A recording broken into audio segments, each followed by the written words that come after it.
በዓለማችን ላይ ከ100 ሚሊዮን በላይ ኮፒዎች የተመረቱለት የጦር ሜዳዎችን ታሪክ የቀየረው እና ማንኛውም ሰው ስሙን የሚያውቀው መሳሪያ የትኛው እንደሆነ ታውቃላችሁ? አዎ AK-47። ነገር ግን ይህን መሳሪያ የሰራው አካዳሚ ውስጥ የተማረ ባንዲት ሳይሆን በጦርነት ክፉኛ ቆስሎ ከሞት የተረፈ የ1 ዓመት ወጣት የታንክ አብራሪ እንደሆነ ታውቁ ነበር? እንኳን ወደ ቻናላችን በደህና መጣችሁ። ዛሬ በዓለማችን ታሪክ ትልቁን ተጽዕኖ የፈጠረውን መሳሪያ አሰራርና ከጀርባው ያለው እውነተኛ ታሪክ የሚያሳይና አስተማሪ ፊልም እንመለከታለን። ከፊት የውጊያ መስመር እስከ ፈጣሪ ላብራቶሪ ሚካኤል ክላሽንኮቭ የገጠመውን ፈተና አብረን እንቃኛለን። ሰብስክራይብ ማድረጋችሁ እንዳትረሱ። በቀጥታ ወደ ታሪኩ። ታሪካችን የሚጀምረው በ1941 እንደ አውሮፓ አቆጣጠር በሁለተኛው ዓለም ጦርነት ወቅት ነው።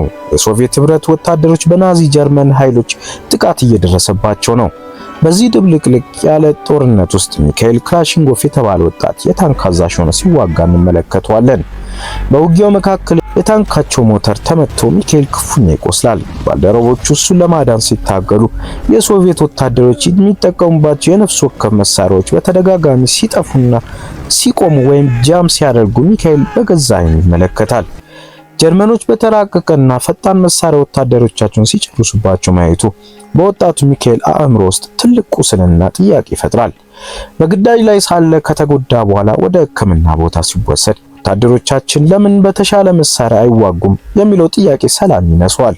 ሚካኤል በሕክምና ከተወሰነ ጊዜ በኋላ እረፍት ተሰጥቶት በባቡር ወደ ሀገሩ ጉዞ ይጀምራል። ነገር ግን አእምሮ ያለው ከጦር ሜዳውና ከተሳሉት የንድፍ ስራዎች ወይም ዲዛይን ስኬችስ ላይ ነበር እና በልጅነቱ መሳሪያዎችን የመበታተንና የመገጣጠም ልዩ ክህሎት የነበረው ሚካኤል በጉዞ ላይ ሳለ አዲስ አውቶማቲክ መሳሪያ ለመስራት ይወስናል። ከመሄድ ይልቅ ቀደም ሲል ይሰራበት ወደ ነበረ የባቡር ማስተካከያ ጣቢያ ወይም ማታይ ዲፖት ያመራል። የቀድሞ አለቃውን አግኝቶ መሳሪያ ለመስራት ቦታና ቁሳቁስ እንዲሰጠው ይጠይቃል። ነገር ግን አለቃው ጦርነት ላይ ነን፣ አላስፈላጊ ነገሮች ላይ ጊዜ አናጠፋም በማለት ይሰናበቷል። ሚካኤል ግን ተስፋ አይቆርጥም። በጣቢያው የሚያልፍ አንድ ከፍተኛ የጦር መኮንን አግኝቶ ሐሳቡን በፍጥነት ያስረዳል። መኮንኑ በወጣቱ ወታደር ራዕይ በመደምደም ድጋፍ እንዲደረግለት ደብዳቤ ጽፎ ይሰጠዋል። ደብዳቤውን ያገኘው አለቃ ለሚካኤል ትንሽ ክፍልና ቁሳቁስ ይፈቅድለታል። ነገር ግን ሚካኤል በቆሰለው እጁ ብቻውን መሳሪያውን ለመስራት ይቸገራል። ይህንን ያዩ የፋብሪካው ሰራተኞችና ወዳጆች ከስራ ሰዓት ውጪ በፈቃደኝነት ሊረዱት ይሰበሰባሉ።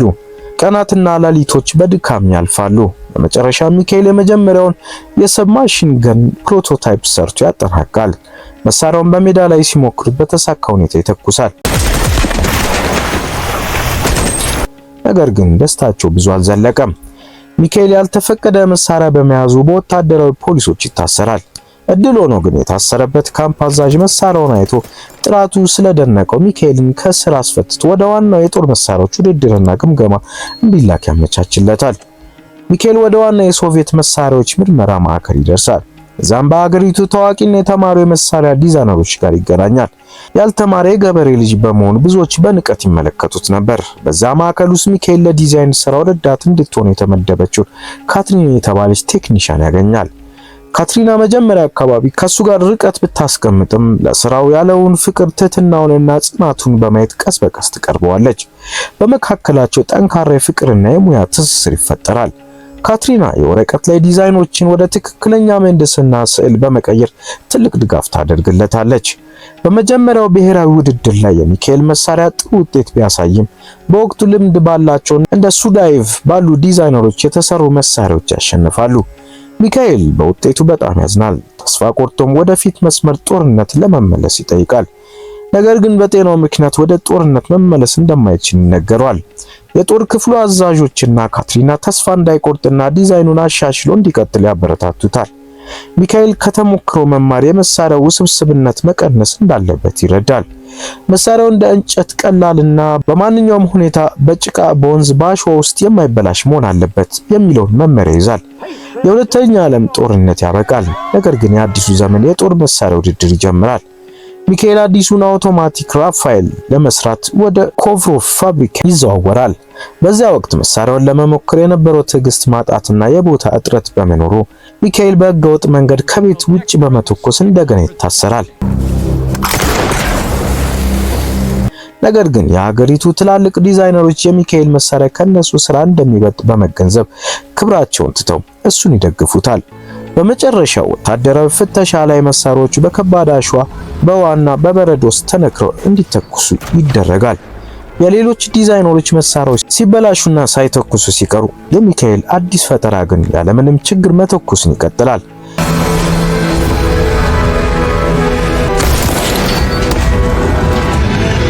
ሚካኤል የጥረቱን ፍሬ በማየቱና ካትሪናም ጽንሳ ልጅ ልትወልድለት እንደሆነ ሲነገረው ህይወቱ በደስታ ይሞላል።